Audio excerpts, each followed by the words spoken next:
Menceritakan mengenai seorang dokter yang bernama Yakutani. Dia adalah dokter yang tergila-gila dengan eksperimen dan belajar mengenai dunia kesehatan. Hal itu dia lakukan karena rasa traumanya dulu setelah kehilangan adiknya karena penyakit tumor pada otak. Makanya dia dendam dan terus berusaha untuk menemukan obat yang bisa menyembuhkan penyakit tumor yang dialami oleh adiknya dulu. Tetapi saat dia sedang menunggu eksperimen yang dia lakukan sambil istirahat tidur, tiba-tiba dia terbangun di badan dan tempat yang berbeda. Saat terbangun, dia disapa oleh pelayan cewek yang memanggil dirinya dengan nama Falma. Kebingungan dan panik, Falma langsung saja melihat ke jendela dan menemukan dunia tempat yang berbeda dari gedung-gedung yang sering dia lihat. Si pelayan yang bernama Charlotte langsung saja menjelaskan nama lengkap Falma sebagai Falma de Medicis. Falma langsung saja menyadari kalau dirinya yang di bumi sudah meninggal, jadi dia harus bisa beradaptasi dengan dunianya yang baru. Falma ada meminta untuk dibukakan perban di badannya akibat terkena serangan petir yang membuatnya pingsan dan tidak sadarkan diri. Ternyata bekas luka yang dia terima di kedua belah tangan Falma adalah sebuah tanda dari dewa farmasi menurut kepercayaan orang di dunia itu. Walau Falma yang melihatnya hanya sebagai bentuk tanda bekas luka petir biasa. Charlotte ada mengatakan kalau dewa farmasi adalah dewa yang baik dan selalu membantu orang-orang dalam pengembangan obat. Falma ada meminta dijelaskan mengenai keluarganya sekarang nih, seperti apa. Ternyata, Falma berasal dari keluarga De Medicis, seorang bangsawan yang terkenal 3 kaisaran, sebagai apoteker keluarga istana. Dalam keluarganya, ada sang ayah yang bernama Bruno yang memiliki gelar bangsawan Archduke yang menjadi tahta tertinggi di antara bangsawan yang lain. Ada sang istri Beatrice, adik perempuannya Blanche, dan kakak laki-lakinya yang sedang berkuliah di luar negeri yang bernama Pale. Lotte ada bilang kalau sang ayah ada berharap untuk anak-anaknya menjadi ahli farmasi yang menggunakan teknik suci atau sihir. Falma yang kebingungan malah menanyakan mengenai teknik suci kepada Charlotte. Hal itu membuat dia jadi kaget dan menanyakan apakah Falma juga lupa mengenai ingatannya dalam sihir. Falma ada menanyakan kalau lupa bagaimana jadinya. Lotte tidak mau memikirkannya karena jika dia tidak bisa memakai sihir lagi, dia akan dicopot sebagai bangsawan dan dikeluarkan dari rumahnya. Yang tentu saja membuat Falma merinding dan bilang akan ingat-ingat dulu sama si Lotte. Saat di kamar, Falma langsung saja mencoba mengingat cara untuk menggunakan teknik suci. Dia mencoba untuk mengingat kadar kandungan air terbuat dari apa. Ketika dibayangkan, barulah dia bisa merasakan kekuatan sihirnya keluar dengan tanda tato di tangannya yang mulai bercahaya dan membuat dia jadi bisa menggunakan sihir namun tidak bisa dikendalikan dan mengarahkan air yang muncrat terlalu banyak ke jendela di mana ternyata ada Charlotte yang terkena siraman penyegaran. Falma langsung saja mencoba kemampuannya untuk membuat zat bahan-bahan dari ingatannya sebagai peneliti. Tangan kiri sebagai pembuat bahan dan tangan kanan untuk menghilangkannya. Charlotte yang datang ada memberikan informasi mengenai jadwal makan malam bersama ayahnya yang sering melontarkan pertanyaan mengenai obat-obatan saat makan. Makanya, Falma langsung saja ke perpustakaan rumah untuk membaca.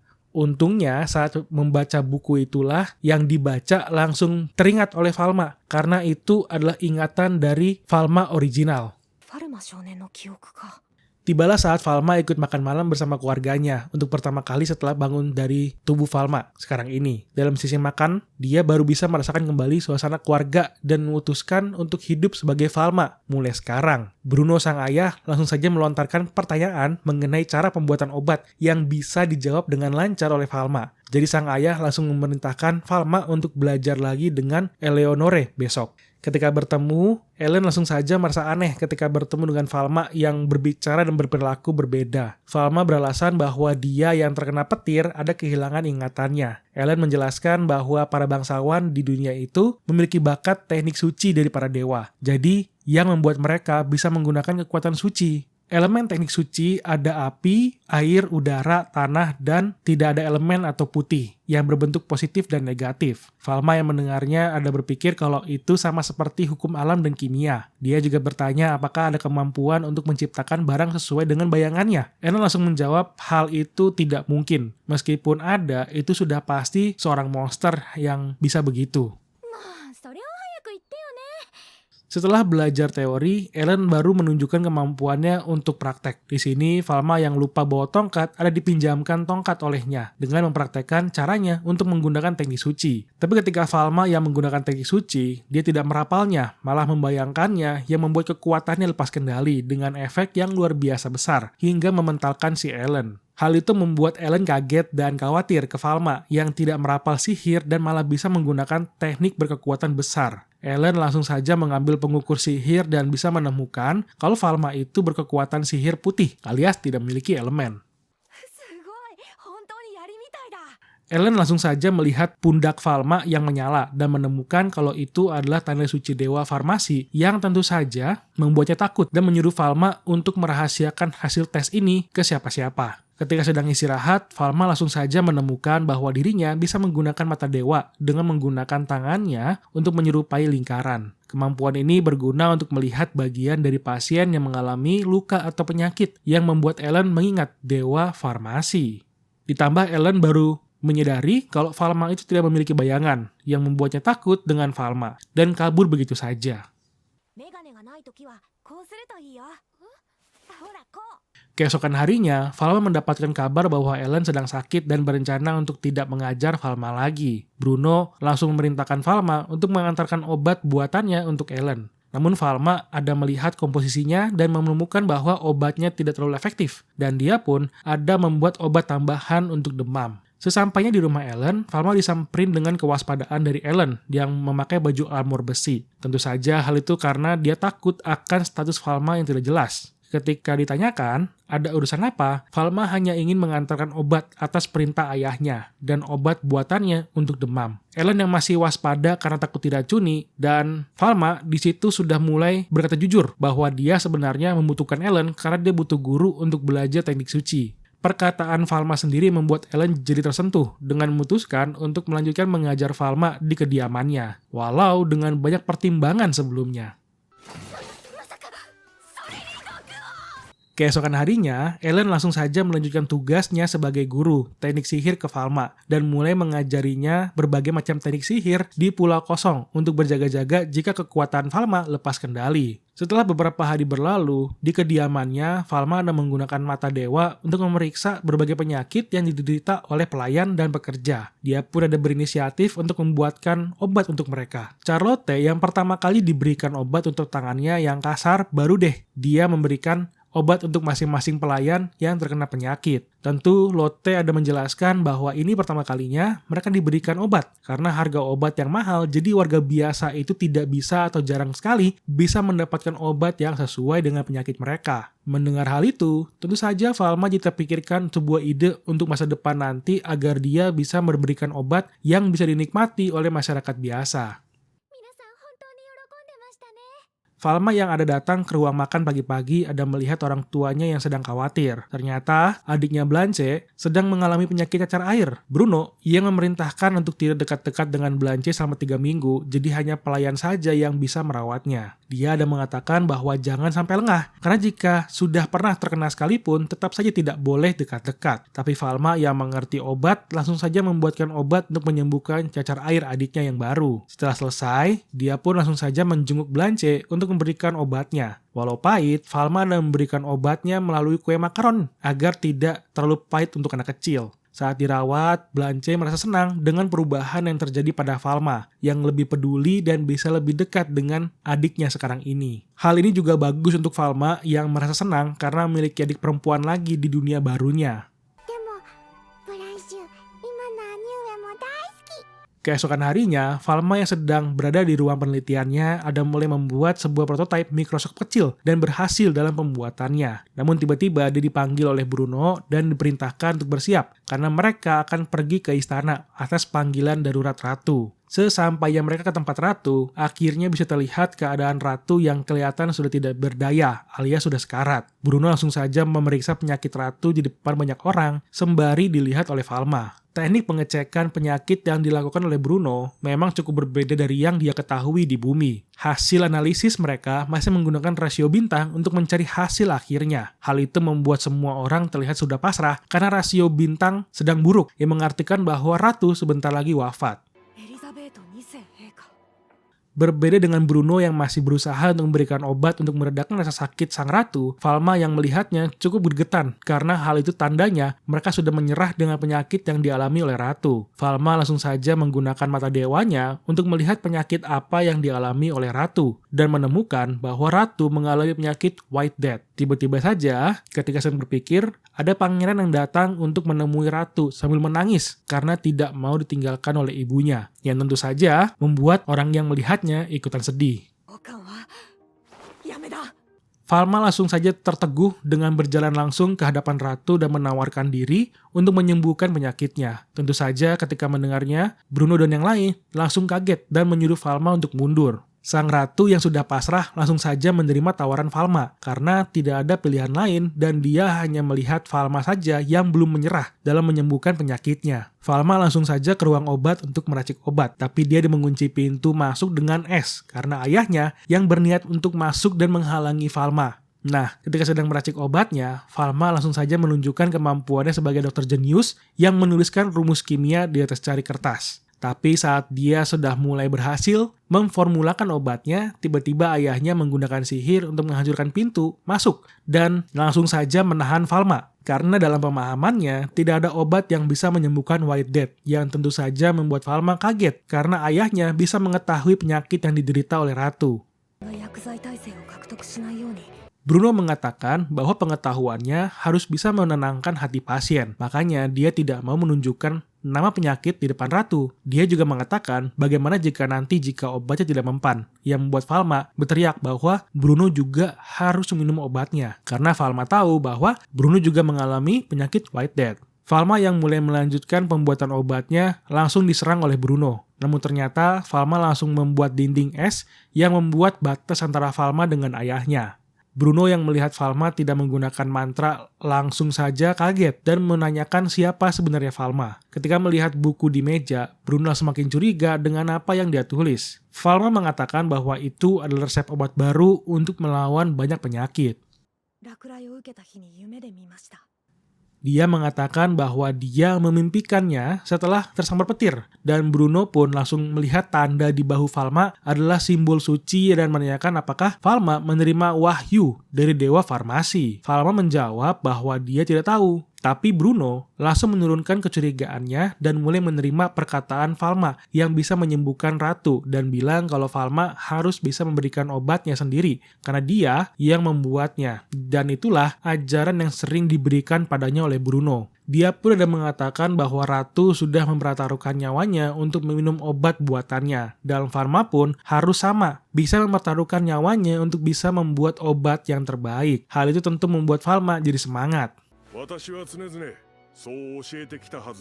Tapi memang ada yang aneh terlihat dari Bruno. Dia melihat Falma yang sekarang menggunakan elemen air negatif yang tidak dimiliki oleh Falma sebelumnya. Tentu Bruno langsung saja berpikir kalau Falma di depannya bukanlah anaknya sendiri. Setelah Falma selesai meracik obatnya, langsung saja dia kembali datang ke ruangan ratu. Langsung Falma disamperin oleh Archduke yang menanyakan kemana ayahnya. Apakah sudah kabur? Falma dengan senyum menjawab bahwa enggak kok, ayahnya tidak kabur sama sekali. Baru deh ketika kembali, Bruno yang ditanyakan Archduke apakah dia tidak mencegah putranya dan dijawab olehnya bahwa dia sudah tidak bisa menghentikannya karena ilmu yang dimiliki Falma bisa merubah semua pemahamannya mengenai penyakit.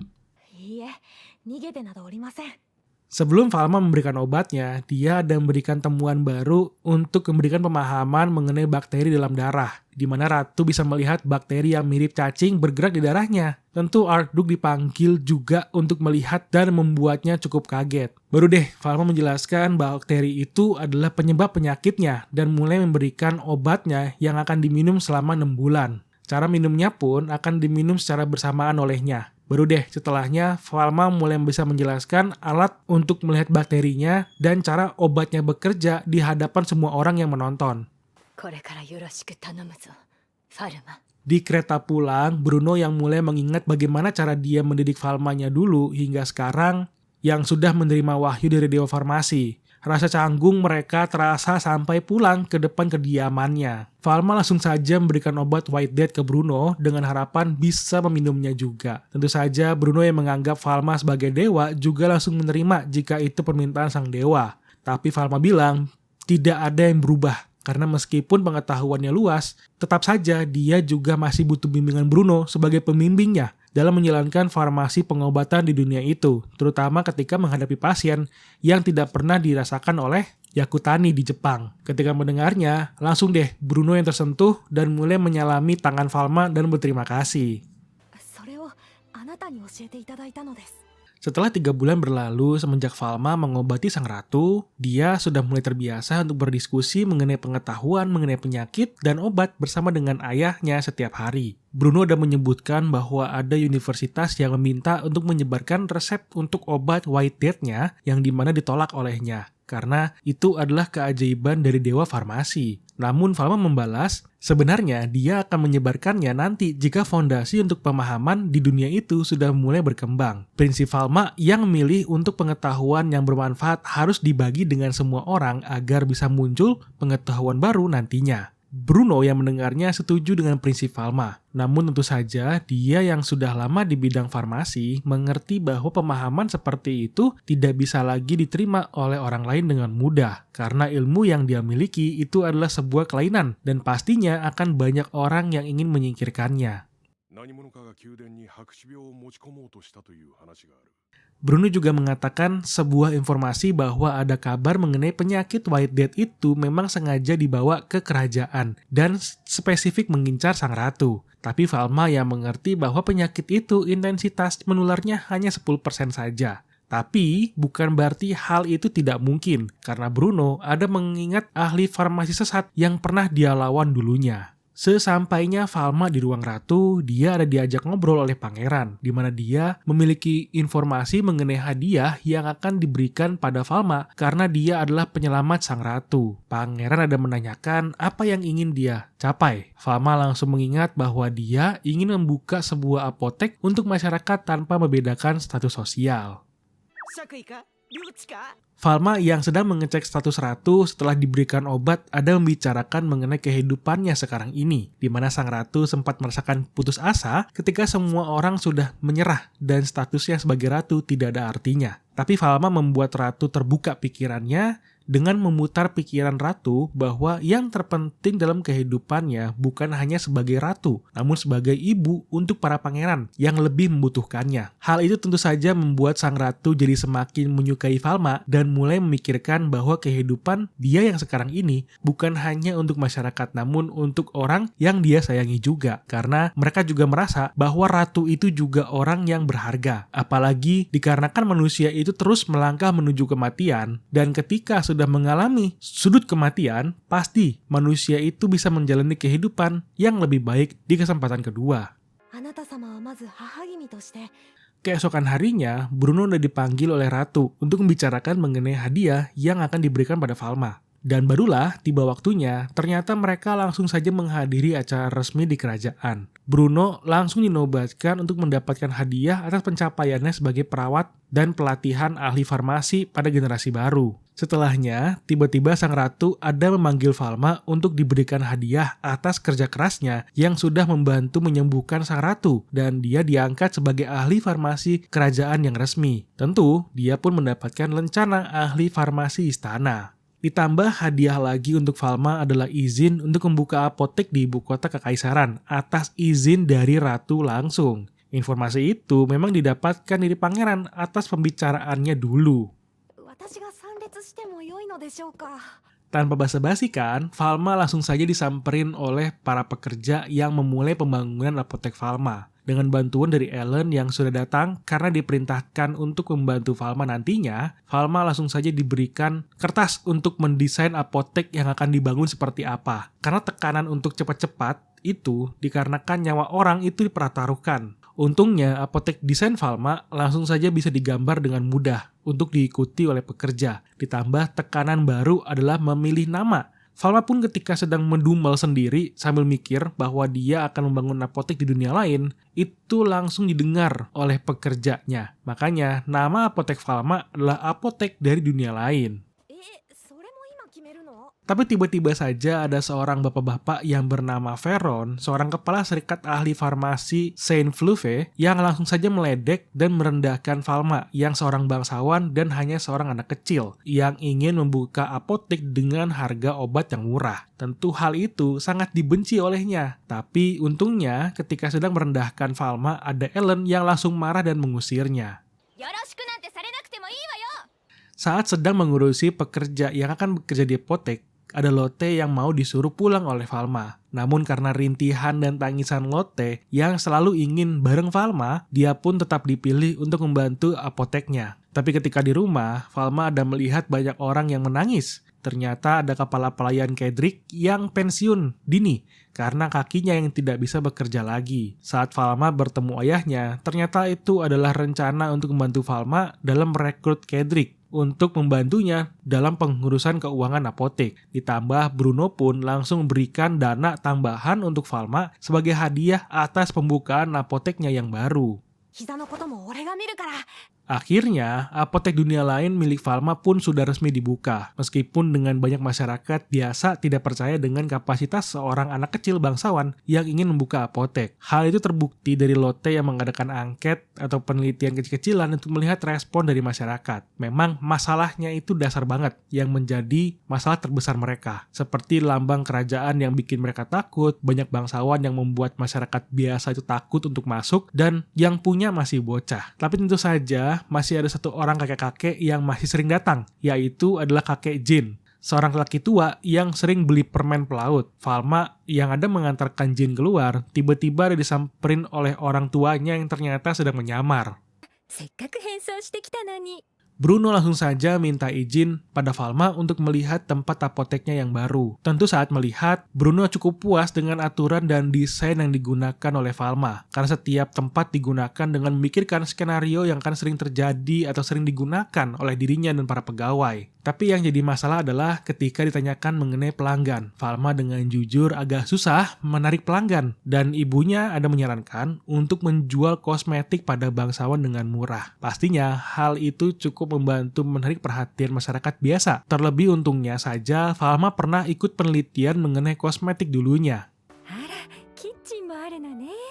Bruno yang mendengarnya langsung saja memberikan pesan untuk tidak menjual bedak pemutih karena bahan-bahan yang dipakai bisa membuat pemakainya cepat untuk meninggal. Ditambah Bruno mengatakan bahwa ada tren di mana mengeluarkan darah lebih untuk kelihatan putih itu adalah tindakan biadab dan tidak sayang kepada tubuh sendiri. Baru aja diomongin, tiba-tiba Falma kedatangan pasien yang cukup dadakan, di mana ada seorang gadis yang tiba-tiba pingsan di dalam kereta. Ketika dicek, ternyata sang pasien yang bernama Chloe habis mengeluarkan banyak darah, makanya dia langsung saja pingsan dan lemas. Tentu, hal itu bisa saja menghilangkan nyawanya sendiri. Ketika sudah dibawa ke apotek dan ditanyakan kenapa dia melakukan tren seperti itu, dikarenakan patah hati ditolak cowok. Karena si cowok yang pengen cewek kulitnya lebih putih, makanya dia menggunakan cara ekstrim itu untuk mendapatkan hati calon pasangannya. Falma langsung saja memberikan obat untuk anemia dan melarangnya untuk menggunakan bedak pemutih lagi karena bisa membahayakan tubuhnya. Lotte yang mendengarnya cukup sedih, ada menanyakan apakah Falma tidak punya cara untuk membantunya. Tentu Falma langsung saja berinisiatif untuk memberikan inovatif baru dengan bilang ke Chloe untuk datang lagi minggu depan. Seminggu kemudian, Chloe yang sudah datang untuk mengambil kosmetik barunya ada disambut oleh Falma. Falma menjelaskan beberapa kosmetik yang bisa membantunya untuk lebih putih, dari lotion hingga bubuk bedak dan cleaner untuk membersihkan bekas kosmetiknya yang sangat disukai oleh Chloe. Lotte yang melihat sebuah kesempatan langsung saja membuat promosi mengenai kosmetiknya di depan toko untuk dibeli setiap kalangan masyarakat sekalipun. Mau yang muda sampai tua, yang tidak bisa baca sampai yang bisa baca, sudah ada cara pemakaiannya yang memudahkan mereka dalam memakai produknya. Tentu hal itu membuat tokonya semakin ramai mengenai apotek dunia lain yang sangat tren sekarang. Tapi karena banyak yang beli kosmetiknya yang membuat barang kosmetiknya tidak sempat dibuat dan habis terus. Sampai-sampai Chloe yang menjadi pelanggan pertama pun tidak bisa mendapatkan barang baru dan diantar untuk berdiskusi di ruang tunggu. Chloe langsung memberikan sebuah ide untuk memberikan investasi pada Falma dalam membuat badan anak perusahaan independen baru yang berfokus hanya ke kosmetik. Falma yang diyakinkan oleh Kedrick langsung menyetujui ide Chloe untuk membuka anak perusahaan yang berfokus ke kosmetik saja. Tanpa lama-lama, langsung saja tokonya sudah langsung disiapkan beserta para pegawainya yang para ibu-ibu pensiun, namun ahli dalam bidang kosmetik. Pada akhirnya, Lotte bisa memberikan hasil angket baru yang berisikan banyak komentar positif yang memberikan dampak pada apotek dunia lain menjadi apotek pilihan masyarakat. Setelahnya, Falma langsung saja datang ke tempat ratu untuk memberikan kosmetik yang sedang tren. Namun, sang ratu ada sedikit cemburu karena dia ingin jadi yang pertama untuk mencoba produk baru dari Falma. Tentu, Falma langsung memberikan barang baru untuk dicoba ratu, berupa lip balm yang bisa membuat bibirnya semakin lembut dan cantik. Falma juga ada berterima kasih karena ratu sudah dengan cepat untuk melarang penjualan bedak pemutihnya. Tapi efeknya cukup banyak perusahaan yang terancam bangkrut. Dan ratu pun tidak ingin toko Falma yang menjadi satu-satunya produsen atau memonopolinya. Tentu saja Falma mengerti hal itu, makanya dia berencana untuk memberikan resep kosmetiknya ke Ratu agar bisa dipublikasikan. Ratu pun setuju dan meminta Falma untuk menaikkan harganya supaya tidak menjatuhkan toko-toko rakyat lainnya. Selang waktu berlalu, Falma dan keluarganya sudah bisa berangkat ke liburan ke sebuah daerah dekat laut yang bernama Marciere. Bruno langsung saja mengadakan rapat bersama dengan para pengurus daerah itu untuk mengecek perkembangan dari lahan, obat, dan ekonomi daerahnya. Tapi Falma yang masih kecil tentu saja disuruh untuk pergi saja ke laut untuk bermain. Sesampainya di pantai, sudah ada Blanche, Lotte, dan Ellen yang sedang bermain. Blanche dan Lotte langsung saja meminta izin untuk bermain di laut karena mereka ingin merasakan main air. Falma yang sudah diambekin langsung saja memperbolehkan mereka untuk bermain. Sambil melihat mereka bermain, Falma ada mengingat saat waktu masih kecil di bumi dan memikirkan adik perempuannya dulu sebelum terkena penyakit. Sambil melamun, ternyata Blanche yang sedang bermain air ada terbawa arus dan hampir tenggelam. Falma dengan sigap langsung saja menerobos kerasnya arus dan mulai berenang ke arah Blanche yang sudah meminta tolong. Dengan keinginannya untuk menyelamatkan sang adik di dunia itu, dia langsung saja menggunakan kekuatan dewanya untuk menghilangkan air dari permukaan tanah dan membentuk sebuah lingkaran. Ellen yang ikutan tenggelam ada mulai bangun dan kaget dengan keadaan Falma yang sedang memeluk Blanche. Untungnya saja, Blanche yang selamat ada langsung dicek kesehatannya oleh Falma dan untungnya tidak ada penyakit serius yang menimpa Blanche. Ellen langsung saja menanyakan apa yang dilakukan oleh Falma sebelumnya dengan teknik suci yang cukup besar dampaknya. Tapi tentu dia saja tidak tahu apa yang terjadi. Ellen tidak marah, malahan menyanjung kekuatan Falma dan bersyukur bahwa dia bisa menyelamatkan Blanche di sini. Falma yang mendengarnya langsung saja teringat dengan adiknya dulu dan merasa terharu, senang karena dia bisa menyelamatkan adiknya yang sekarang. Pada malam harinya, Lotte mulai canggung dengan Falma karena dia dikira bahwa Lotte takut dengan kekuatannya. Namun ternyata Lotte merasa bersalah karena tidak bisa menyelamatkan Blanche yang padahal itu adalah tanggung jawab perkataannya. Namun Falma mengatakan tidak apa-apa, karena Lotte juga sudah dianggap sebagai bagian dari keluarganya juga. Jadi dia itu tentu senang bahwa Lotte tidak gegabah dan bisa selamat juga di situ. Tentu Falma juga berterima kasih bahwa dirinya juga diselamatkan di dunia barunya itu juga ya, karena bisa memiliki keluarga yang lengkap. Ternyata kejadian yang terjadi di pantai sudah masuk ke sebuah gereja yang menganggap bahwa kejadian itu adalah kelainan dan mulai bergerak untuk menginvestigasikannya. Falma yang sudah kembali membuka tokonya setelah libur langsung saja diserbu oleh banyak pelanggan. Namun di antara pelanggan itu ada orang berjubah putih yang cukup mencurigakan, datang setiap saat untuk memantau dan ketika ditanyakan mereka malah melotot ke Falma. Ditambah pada esok harinya saat penjaga sudah mulai membuka gerbang apotek, tiba-tiba saja ada kereta kuda tanpa awak yang datang menyerbu dan merusak apoteknya. Tentu hal itu membuat Bruno mengamuk karena berani macam-macam dengan anggota keluarganya. Falma langsung saja ingin melihat lokasi apotek yang sudah hancur. Tapi Bruno menanyakan apakah Falma memiliki kecurigaan terhadap siapa yang bertanggung jawab. Tapi Falma mengatakan asal menuduh itu tidak baik dan memutuskan untuk mencari tahu dulu informasi yang jelas seperti apa. Baru deh dia akan memberitahukannya pada Bruno. Sesampainya ke apotek, memang banyak lokasi yang rusak dari toko depan dan barang-barang yang sudah hancur karena lumpur dan bau menyengat pada tempat yang hancur itu. Tapi untungnya hanya tempat di depan saja yang hancur. Dan tiba-tiba ada kakek-kakek jin bersama dengan bawahannya ada datang untuk membantu pengerjaannya. Karena mereka sudah terbantu dengan permen pelaut yang sudah menyembuhkan mereka juga. Tidak hanya kakek jin, banyak masyarakat yang datang juga untuk membantu Falma dalam pengerjaannya, dalam membereskan lumpur yang kotor. Mereka tentu saja orang-orang yang sudah dibantu oleh obat Falma ya.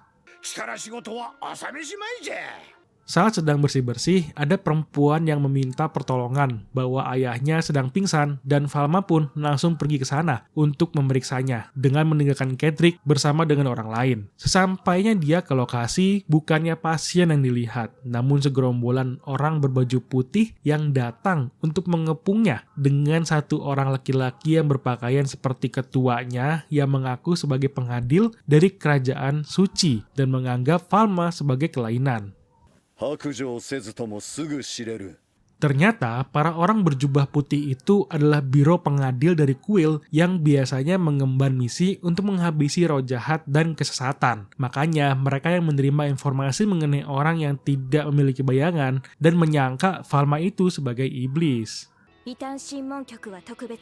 Ditambah dalam pemikiran mereka, orang yang memiliki kelainan seperti Falma dianggap sebagai roh jahat. Apalagi Falma yang sudah membuka apotek di tengah kerajaan bisa dianggap sebagai kesesatan. Falma yang masih menyangkal dengan menyebut bahwa dia adalah manusia dan disuruh untuk mundur sebanyak 10 langkah. Tapi saat sudah disegel dengan teknik suci, tetap saja tidak mempan, yang membuat para pengadil panik dengan langsung menyerang Falma dengan teknik suci berbagai elemennya.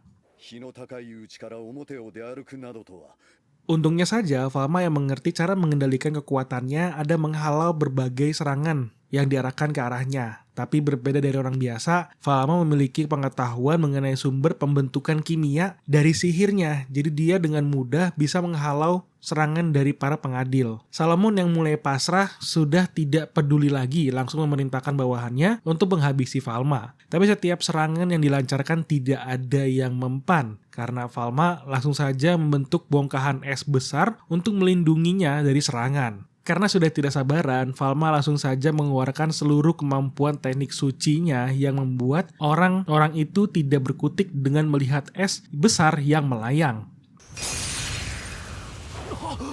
Tapi penampilan Falma yang berbeda dengan mulai bercahaya putih dan terlihat tanda lambang Dewa Suci Farmasi membuat Salomon sadar bahwa yang sedang dilawan oleh mereka bukanlah roh jahat, melainkan perwujudan Dewa Farmasi itu sendiri. Itulah kenapa Falma tidak memiliki bayangan, karena dia itu adalah cahaya itu sendiri. Untuk menebus dosanya, Salomon langsung saja mengambil pisau untuk menusuk dirinya, tapi langsung saja ditahan oleh Falma karena dia tahu bahwa dia tidak mau ada yang mati di hadapannya. Langsung saja dia memeriksa luka pada Salomon yang harus segera diobati. Makanya dia langsung membangun tempat operasi dan memulai pengobatannya dalam rangka mengobati kaki Salomon yang terluka. Falma yang baru pertama kali melakukan operasi di dunia itu, untungnya saja dengan keyakinan dan pengetahuannya, dia bisa menyembuhkan Salomon dari luka pada kakinya. Ketika sudah selesai, Falma langsung saja bilang ke bawahannya yang lain untuk langsung mengantarkan Salomon ke kuil untuk pengobatan lebih lanjut. Dan tentu saja, dia yang akan mengawasi perkembangannya dan meminta semua orang yang ada di situ untuk merahasiakan apa yang sudah terjadi.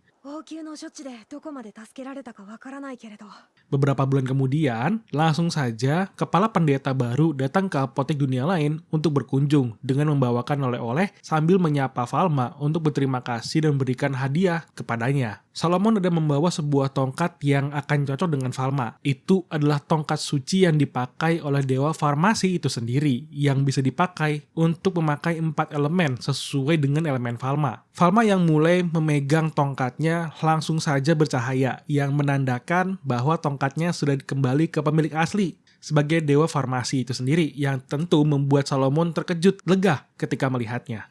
午後にね、兄上とお出かけの約束してるの。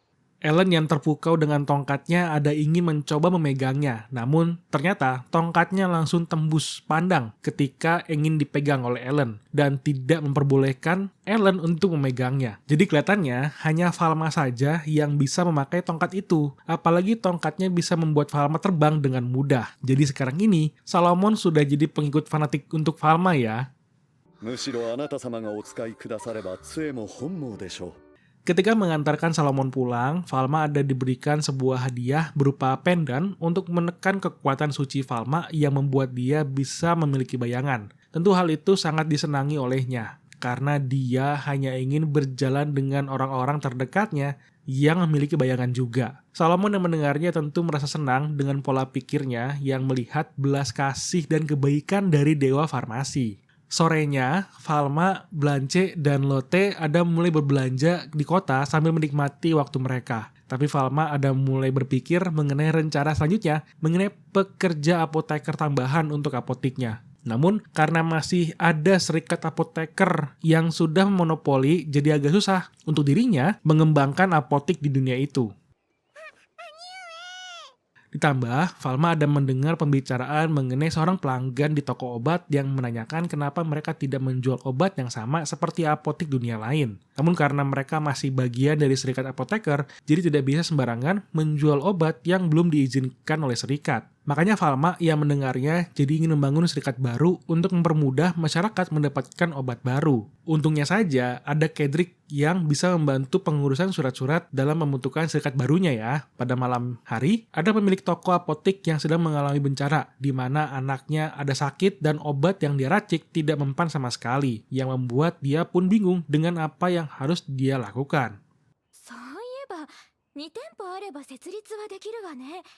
Ke serikat apotik, sang ketua Veron ada memanggil semua anggota untuk rapat dalam rangka membahas apotik dunia lain yang sudah mengganggu bisnis mereka. Banyak dari anggotanya juga sangat membenci apotik itu karena para pelanggannya lebih pergi menuju ke arah sana dibandingkan ke apotik mereka.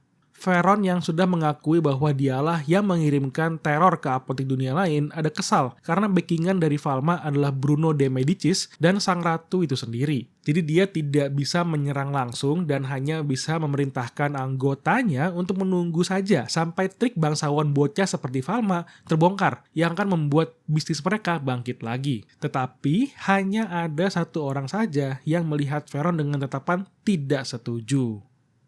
いずれ馬脚を表すに決まっている。 Nah, Falma yang sedang berjalan di kota ada menemukan seorang bapak-bapak yang ingin mengunjungi dokter, namun ternyata tutup hingga minggu depan. Tibalah Falma yang datang mengajak si bapak untuk ngobrol dan menawarkan bantuannya dalam rangka memeriksa anaknya yang sedang sakit. Dengan ragu-ragu, si bapak langsung menerima tawaran Falma untuk mengecek anaknya yang kelihatan tidak kuat lagi. Sesampainya mereka ke apotik dunia lain, si bapak diarahkan menuju pintu belakang. Dia sempat berpikir kalau itu adalah cara bangsawan memperlakukan rakyat jelata seperti dirinya. 娘さんをそちらに。 Tapi ternyata hal itu berbeda dari bayangannya setelah masuk ke dalam. Si bapak ini langsung disuruh untuk memakai masker agar dia tidak tertular dari penyakit sang anak. Barulah si bapak mengerti mengenai fungsi kenapa mereka harus lewat pintu belakang. Hal itu dilakukan agar pengunjung lain tidak tertular ternyata. Ketika ditanyakan, si bapak ini bernama Pierre dan anaknya itu bernama Marie. Falma langsung saja menanyakan berbagai pertanyaan penting untuk dari biodata Marie, dari terakhir makan kapan, berapa umurnya, hingga berapa berat badannya yang dibantu oleh Pierre. Saat sedang memeriksa penyakitnya, langkah terakhir Falma adalah menggunakan teknik suci dan menemukan bahwa Marie terkena influenza alias demam yang parah. Makanya Falma langsung saja memberikan obat hirup untuk Marie agar bisa langsung terkena paru-parunya, agar bisa diobati dengan cepat, dan paracetamol untuk menurunkan demamnya. Perilaku Falma ada berpikir betapa hebatnya dia dalam menangani pasien dan mulai terpukau karenanya. Pada malam hari, Marie yang sudah langsung membaik ada langsung membuat Pierre berterima kasih dan bertanya berapa biaya untuk pengobatannya. Meskipun harganya mahal dan dia belum sanggup, tapi dia janji akan melunasinya. Falma langsung bilang biaya yang harus dikeluarkan adalah seharga 1 potong roti saja. Karena ini adalah obat untuk anak-anak, jadi memang sengaja dimurahkan. 子供は受診してもらいやすいよ。安くしてるんです。Ketika di rumah, Pierre yang sedang belajar menangani obat-obatan ada mulai ngobrol dengan istrinya. Marie yang sudah istirahat dan mulai sembuh ada membuat Pierre berbicara jujur ke istrinya bahwa dia tidak punya pilihan lain untuk datang ke apotek dunia lain. Karena jika tidak dibawa, mungkin Marie tidak akan selamat. Dia juga sudah mulai berpikir kalau apotek dunia lain itu luar biasa karena memiliki obat-obat yang tidak pernah ada dan harganya yang sangat murah. Karena pengetahuan dari pemiliknya, dia juga ingin memiliki pengetahuan seperti itu untuk bisa dipakai ke tokonya sekarang. マリーは助からなかったかもしれない。 Istrinya yang bilang jika Pierre menentang serikat apotek sekarang memang tidak realistis. Jadi dia langsung menyemangati sang suami bahwa dia sudah bekerja dengan sebaik mungkin dan pastinya sudah menolong banyak orang dari dulu. Tapi hal itulah yang membuat Pierre frustasi karena dia yang bertipe ingin berjuang dan melihat kesempatan bagus tapi tetap tertahan dengan keadaannya yang sekarang. Tentu hal itu membuat mereka berdua nangis pasrah bersama. Asli teman-teman, ngena banget sih di adegan ini pas ditonton. 今までずっと地道に一生懸命 Setelah waktu berlalu, Veron ada mengadakan lagi rapat bersama dengan anggotanya yang mulai mengalami kerugian dan penurunan dari jual beli barang mereka di masing-masing toko. Apalagi ada toko kosmetik yang mulai diminati oleh banyak orang yang membuat mereka menjadi kesal dan melampiaskannya ke keluarga mereka sendiri yang membuat mereka seperti faksi anti apotek dunia lain. Veron langsung saja menanyakan pendapat dari Pierre yang hanya diam aja dari tadi, langsung memberanikan diri untuk mengatakan dengan terus terang apa yang dia rasakan selama ini.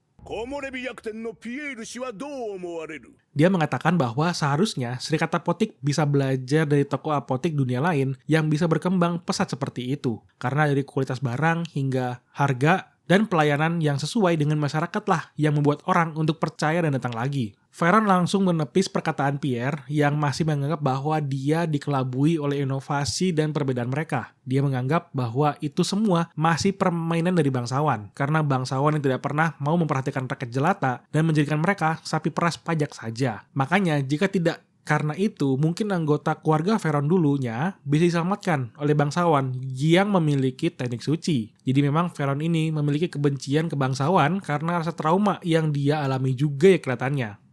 Veron yang semakin marah langsung saja menyuruh Pierre untuk keluar saja dari serikat apotek dan jangan harap untuk bisa membuka apotek lagi. Hal itu terbukti dari toko Pierre yang sudah hancur lebur tidak tersisa setelah dikeluarkan dari serikat. Dan pas kali ada Valma yang sedang lewat menghampiri Pierre, ketika dia sudah menceritakan apa yang sudah terjadi, Valma pun langsung menawarkan Pierre untuk masuk ke anggota serikatnya sebagai anggota cabang obat pertama setelah dia mendapatkan izin dari sang ratu untuk membentuk serikat baru. Dengan semangat ketika mendengar tawaran dari Valma, Pierre pun langsung bisa membuka toko barunya yang sudah menyesuaikan dari apotek dunia lain, di mana dia sudah dilatih dan akan menjual barang yang sama juga. Pierre yang masih ragu dan agak trauma tentu saja takut pada pembukaan toko barunya. Namun ternyata ketika membuka pintu, Pierre bisa menemukan bahwa banyak masyarakat yang sudah menunggu di depan tokonya untuk bisa membeli obat-obatan di toko yang lebih dekat dari rumah masyarakat itu sendiri. 世界一の薬を取り扱える店の始まりだ。 Di waktu masa lalu, di gereja suci, terlihat ada banyak pengandil yang sedang melakukan ritual untuk menyegel seseorang yang terlihat seperti kerasukan. Ada Bruno yang masih muda dengan ingatannya yang bertanya kepada orang yang bernama kamu, dia yang telah menciptakan banyak inovasi pengobatan dan dicap sebagai jenius, bisa menjadi orang yang jahat dan bereksperimen ke manusia itu sendiri. Kamu menjawab bahwa Bruno masih belum tahu betapa indahnya kebenaran dunia di mana manusia itu tidak akan ada habisnya. Di mana saat ada yang mati, ada juga yang lahir. Makanya dia bereksperimen pada subjek manusia yang menjadi keindahan miliknya. Tapi ternyata itu adalah mimpi dari Bruno yang sedang bermimpi mengenai masa lalunya itu yang kelam.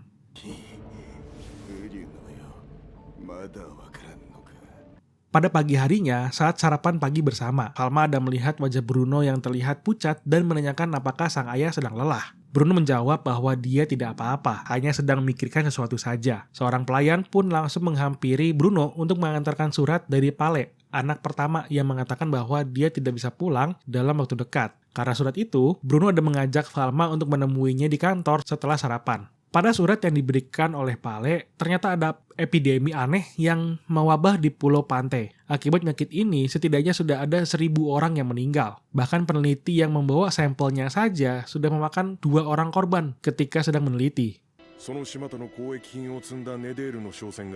Akibat penjelasan itu, kemungkinan penyakit itu bisa menular dengan mudah, apalagi ada kapal saudagar dari Netherlands yang membawa barang dari pulau itu ada ikut datang untuk merayakan pekan raya nantinya yang bisa menjadi biang pembawa penyakit tersebut. Apalagi para saudagar ini hanya berlabuh di Marsiere, tempat naungan keluarga de Medicis. Falma yang mendengarnya ada menanyakan apakah ada jenazah dari para peneliti atau sampel yang masih ada untuk diteliti. Sayangnya, semua jenazah dan sampel sudah dibakar dengan teknik suci untuk mencegah penularan lebih parah. Gejala yang dialami oleh peneliti itu adalah demam tinggi diikuti sakit kepala, lalu muntah, dan timbul benjolan. Peneliti kedua mengalami gejala yang sama namun ditambah dengan sel-sel di tangan dan kakinya mati rasa dan berbentuk warna hitam.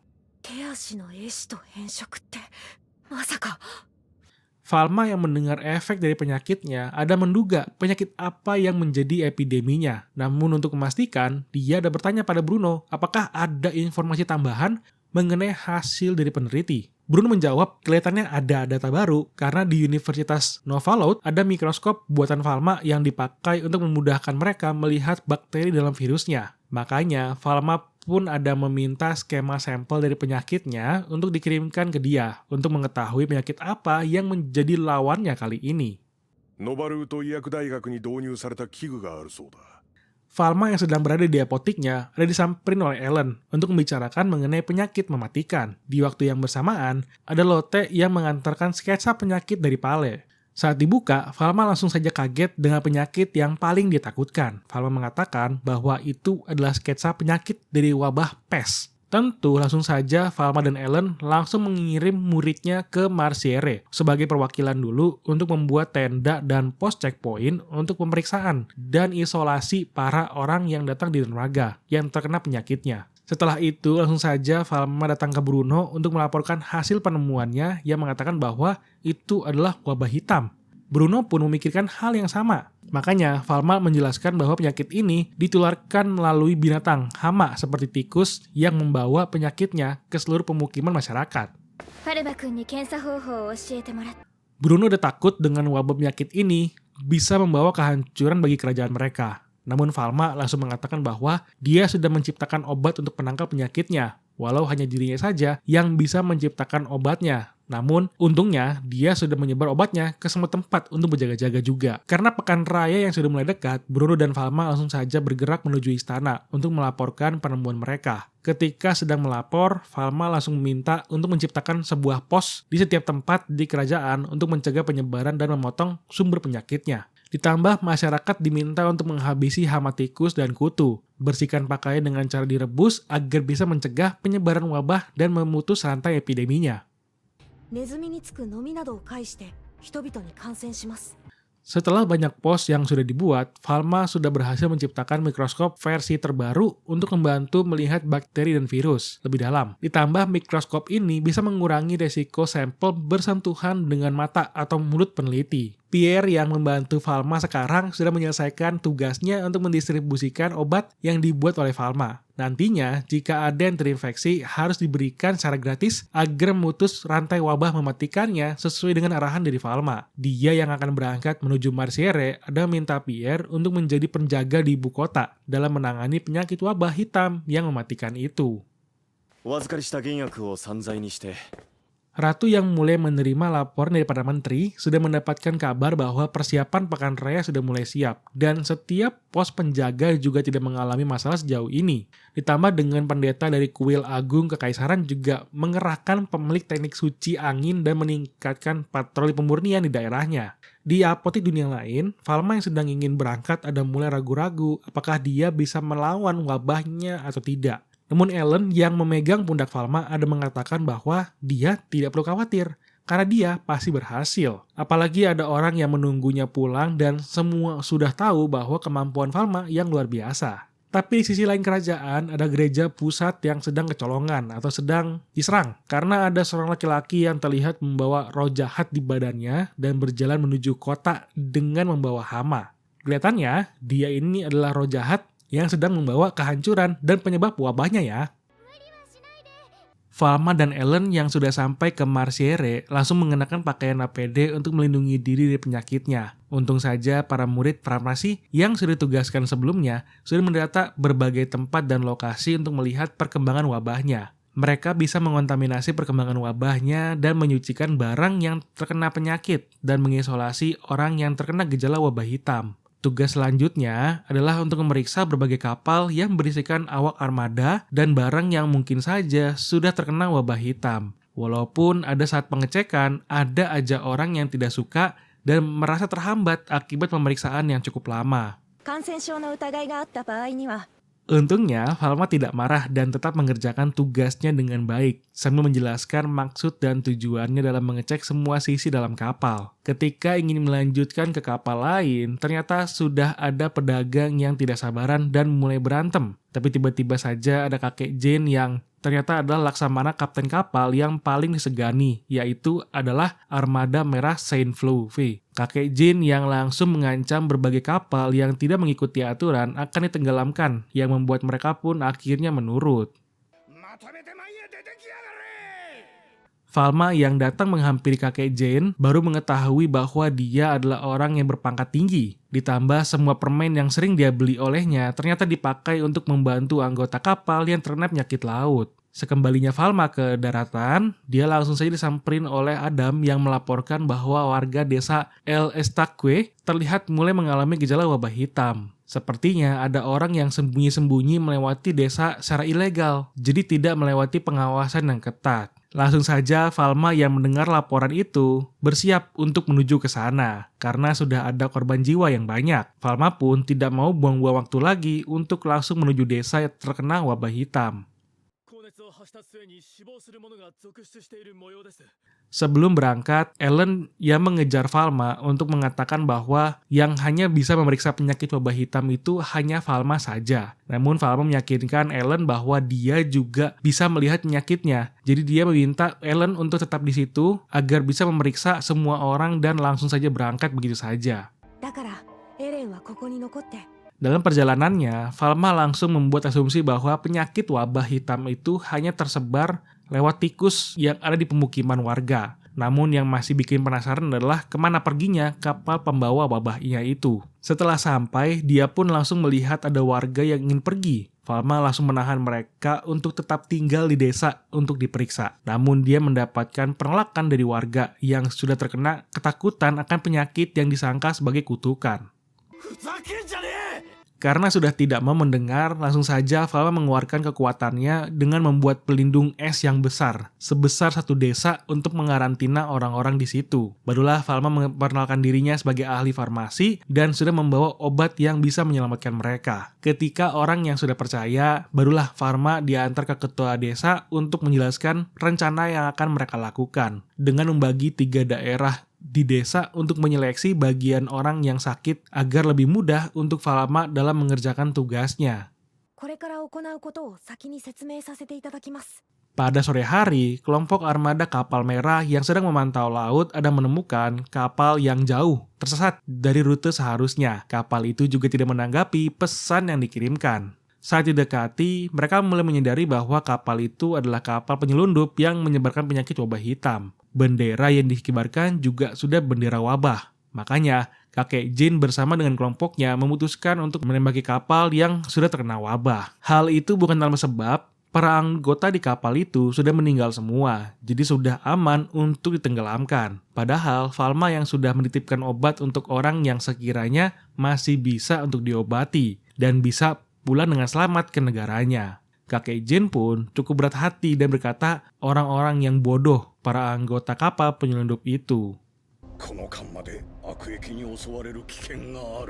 Falma yang sedang menanggulangi fase di desa satu desa mulai beranjak menuju ke fase selanjutnya untuk memeriksa ke arah yang terakhir yang terkena cukup parah. Di dalam satu gedung dikumpulkan orang-orang yang terkena penyakitnya. Untung ada para healer yang sudah merawat para pasien. Tanpa basa-basi, Falma langsung disambut dan mengarahkan para healer untuk memberikan obat kepada para pasien yang sudah mulai sekarat, sembari Falma memeriksa penyakit pada pasien yang lain. Dia menyadari memang mereka juga mengalami kekurangan orang untuk mengurusi pasien yang sudah terkena wabah hitam. Tapi Falma tidak menyerah dan terus melihat keadaan pasien dan mencoba untuk menyembuhkan mereka. Walau tidak semua bisa disembuhkan. その人たちを見つけ出し積み荷を焼いて Di sekolah farmasi tempat Bruno berada, seseorang perempuan tua yang sedang kebingungan dengan apa yang harus dia lakukan. Namun saat dia ingin memberikan pertolongan, dia yang malah diacuhkan atau dicuekin. Perempuan tua ini bernama Casper. Dia adalah seorang peneliti mengenai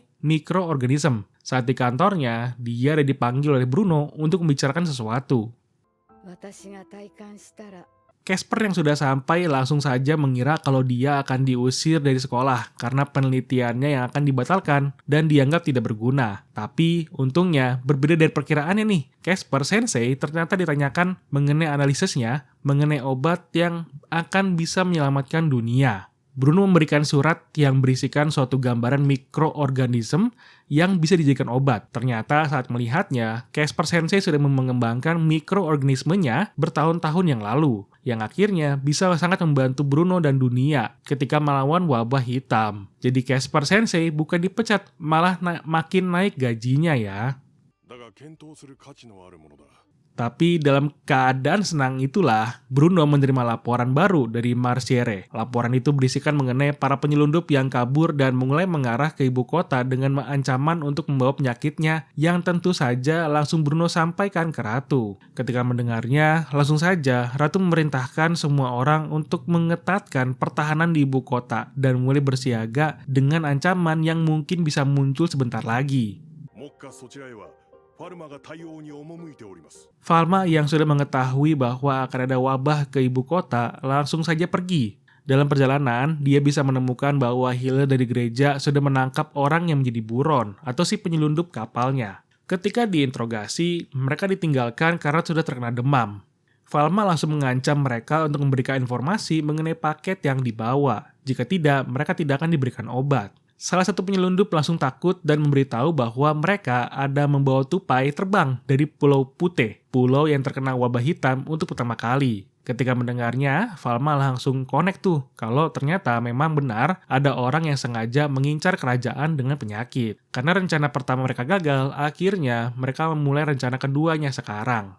あなたたちは黒死病を発症している Keesokan harinya, Pierre mendapatkan hasil terbaru dari gerbang ke-6 di mana wabah hitam sudah masuk dalam ibu kota. Seketika juga, ternyata mereka terkena serangan dari gerbang 6 yang diterobos oleh musuh. Pierre yang sedang dalam perjalanan langsung menghampiri tenda berisikan obat penting. Walau mereka juga terkena serangan dan merubuhkan pos pengecekannya. Namun Pierre ada melihat dua orang yang membawa sebuah kandang dan melepaskan hewan-hewan tupai terbang ke dalam ibu kota. Dia pun langsung menyadari kalau tupai terbang itulah adalah sumber dari wabah hitam yang akan sangat berbahaya jika dilepaskan begitu saja. Makanya dia langsung meminta prajurit untuk membunyikan lonceng bahaya untuk semua warga menutup pintu, jendela agar tupai tidak masuk ke dalam rumah mereka.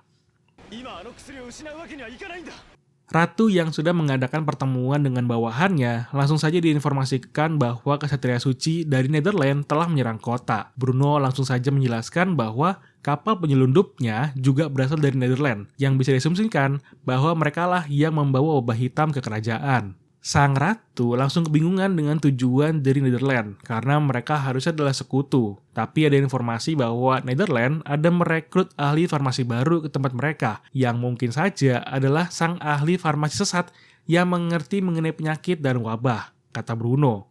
Dan benar saja, dia sangat mengenali orang ini. Dia adalah farmasi jenius pada masanya yang bernama Camus de Sade, sang jenius yang memiliki kepribadian sesat seperti setan. その研究対象には人々へ次々と感染していく毒 Para pasukan kerajaan langsung saja menyerang Kesatria Suci yang datang. Namun mereka bisa ditahan oleh sang pendeta agung, Solomon, yang mulai mengekang para kesatria suci itu. Falma yang sudah sampai ke ibu kota langsung saja ke puncak paling atas dan mulai melihat dengan mata sucinya untuk melihat perkembangan wabah hitam di daerahnya. Dia bisa menemukan bahwa ada tupai terbang yang lebih merepotkan untuk diberantas karena bisa terbang, yang bisa dengan mudah menyebarkan penyakit wabah hitam. 感染が成立している。 Tapi dia menuju gerbang ke-6 dulu sembari bertemu dengan sang ayah untuk mendengar interogasi pasukan kepada Satria Suci. Dari pengakuannya, mereka hanya mengikuti arahan dari seseorang yang telah menyandera kerajaan mereka yang berpenampilan seperti roh jahat. Karena tugas mereka sudah selesai, mereka pun akhirnya bisa bebas dari penderitaan. 見ているんだあの男には Karena ancaman penyusup sudah dihabisi, lonceng pun berhenti dibunyikan. Charlotte yang menganggap situasi sudah aman, langsung saja ingin pergi ke apotik dunia lain untuk memeriksa obat-obatan yang diikuti oleh Cedric. Saat sedang membakar barang penyusup, Falma langsung saja merasakan hawa yang tidak enak. Benar saja, dia langsung menyadari kalau ada hawa jahat di atas apotek miliknya yang seperti bayangan hitam dan langsung pergi untuk menghampiri si roh jahat bersama dengan Bruno. おかしいな新たな敵か Charlotte yang sudah datang langsung saja melihat jendela yang terbuka. Ada mengira kalau Falma sudah kembali, jadi mereka langsung ke ruang penelitian. Sayangnya, di dalam ruangan itu kosong, dan malah Cedric dan Charlotte ditusuk oleh si roh jahatnya. まったく Falma yang sudah hadir langsung memeriksa dengan mata suci bahwa roh jahatnya ada di ruang penelitian bersama dengan orang lain. Ketika mereka masuk ke dalam ruangan, langsung saja Falma bisa menemukan Charlotte dan Cedric yang sudah terkapar. Bruno memerintahkan Falma untuk langsung saja memeriksa orang yang terluka, sembari dirinya yang melawan roh jahat. Serangan demi serangan tidak mempan untuk menyerang sang roh jahatnya. Dan dia masih mengatakan bahwa Bruno masih belum mengerti mengenai indahnya orang yang sekarat. 人は誰しも死ぬというのに Falma langsung saja menggunakan mata suci untuk melihat racun apa yang sudah dikenai oleh roh jahat ke Charlotte dan Cedric. Setiap racun diperhitungkan oleh Falma. Untungnya aja dia berhasil untuk mengetahui racun apa yang digunakan dan cara menghilangkannya. Di sisi Bruno yang masih melawan tidak bisa menang melawan si roh jahat karena serangannya tidak mempan sama sekali. Pada akhirnya, si roh jahat bisa mengambil racun yang ada di ruang itu untuk dia pakai dan mengajak Falma untuk bergabung dengan idealis dirinya itu. Ketika mendengarnya, Falma pun langsung marah, di mana dia langsung saja menghilangkan racun di tangan roh jahat dan mulai mengeluarkan aura suci untuk memukul si rohnya dengan tangan kosong. 剣の返しだ Roh jahat masih berkata-kata bahwa tidak ada yang mengerti mengenai dirinya. Bahwasannya nanti kelak pun Falma akan sama dengan dirinya sebagai ahli farmasi yang melenceng untuk mengetahui kebenaran dunia. Ketika mendengar hal itu, Falma tidak menyetujuinya. Sembari melihat tangannya langsung memiliki tekadnya sendiri di mana dia akan terus menyembuhkan orang lain. Saking marahnya kan, Falma memukul roh jahat hingga keluar gedung dan dihentamkan ke taman belakang apotik. この世の真理を理解せしゃ Tanpa basa-basi, Falma langsung menusukkan roh jahat dengan tongkat sucinya yang langsung menyala terang untuk memurnikan si roh jahat sambil mengeluarkan skill pemurnian skala besar ke dalam kota. Solomon yang mengerti langsung saja mengerti bahwa itu adalah skill dewa farmasi dalam legenda yang bisa memurnikan wabah dan penyakit dengan skillnya. あれはまさか疫滅聖域 Untung saja, akibat hal itu, Falma berhasil menghabisi roh jahat. Cedric dan Charlotte pun berhasil sembuh pulih kembali. Charlotte yang menghampiri Falma langsung mengucapkan selamat datang kembali. Baru deh setelah kejadian itu, penanganan wabah hitam terus dilakukan. Ellen yang sudah berhasil mencegah penyakit di pelabuhan sudah kembali ke ibu kota. Dan Falma yang masih di ruang penelitiannya ada membuat dosis tambahan untuk obat wabah hitam diberikan gratis ke daerah yang terinfeksi, walau tidak semua orang bisa diselamatkan. そして治療は粛々と進められた。 Barulah sekitar 2 bulan kemudian, sang ratu mengumumkan bahwa situasi wabah hitam sudah berakhir, jadi mereka bisa mengadakan perayaan lagi yang tertunda. Sambil Falma melakukan kebiasaannya untuk membuka apotik dunia lain seperti biasa. Dan itulah keseharian sang dewa ahli farmasi yang luar biasa di kehidupannya di dunia lain.